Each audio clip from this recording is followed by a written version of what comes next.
ഒന്നും പറയണ്ട, ഭയങ്കര കോമഡിയാ, ചിരിക്കരുതേ.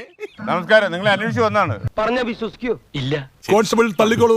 അപ്പൊ നൗഷാദ് MLA ഉൾപ്പെടെ എല്ലാരും നിങ്ങളെ അങ്ങ് പ്രശംസിക്കുവോ? ആര് പറഞ്ഞു? എപ്പ പറഞ്ഞു? ഞാൻ പറഞ്ഞിട്ടില്ല. എല്ലാരും നിങ്ങളെ അങ്ങ് പ്രശംസിക്കുവോ? എനിക്ക് അസൂയ തോന്നിപ്പോയി. ഈ ആരാധകരുടെ ഓരോ ശല്യം.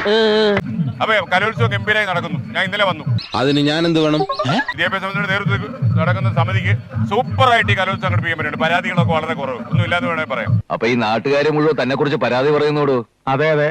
എന്തതെ വെറുതെ വരാതെ. പിന്നെ പഴയടത്തിന്റെ ഊട്ടുവരലിൽ പോയി സൂപ്പർ ഫുഡാ കേട്ടോ, പറയാതിരിക്കാൻ പറ്റും. നല്ല ഭക്ഷണം. ഇത്രയും നല്ല ചാപ്പാട് അടുത്തിടെ കഴിച്ചിട്ടില്ല. ഈ 5 സ്റ്റാർ ഹോട്ടലിലെ ഭക്ഷണത്തിനിടയിൽ ഒരു ഹോംലി മീൽസ്. അവിടെ ഇന്ന് പുട്ടും കടലോ രാവിലെ കഴിച്ചില്ലല്ലോ. നമുക്ക് ഒന്നും ചോദിച്ചു കഴിക്കാം. ഓക്കെ, താങ്ക് യു പ്രിയപ്പെട്ട പ്രേക്ഷകരെ. ഇദ്ദേഹം വളരെ കഠിനാധ്വാനം ചെയ്യുന്നു എന്നതുകൂടി ഞാൻ അടിവരായിട്ട് പറയുന്നു. അവൻ ഇച്ചിരി ബഹുമാനം കൂടിയിട്ടുണ്ടല്ലേടാ. എനിക്ക് അവന്മാര് സാറിന് താങ്ങിയത് പോലെ തോന്നി. അല്ല, ബഹുമാനം കൂടിയിട്ടുണ്ട്. Thank you. എത്രാം ക്ലാസ്സിലാ? 5-ല്. ഇതാരാ? പേര് പറഞ്ഞ് എനിക്കൊന്നും ഓർമ്മ വരുന്നില്ല ഈശ്വര. എന്നെ നാണം കെടുത്തരുത്. ഇവർക്കൊക്കെ എന്നെ വലിയ ബഹുമാനമാണ്. പേര് പറഞ്ഞാലേ ഒരു മിഠായി. അറിയില്ലല്ലേ? സാരില്ലടാ, നീ എവിടെ പരിപാടി അവതരിപ്പിച്ചാലും ഇത് തന്നെയാണല്ലോ നിന്റെ വിധി. മന്ത്രി ശിവൻകുട്ടി അറിയുമല്ലോ. അത് മതി, അവിടെ കേട്ടിട്ടില്ല. അതാ.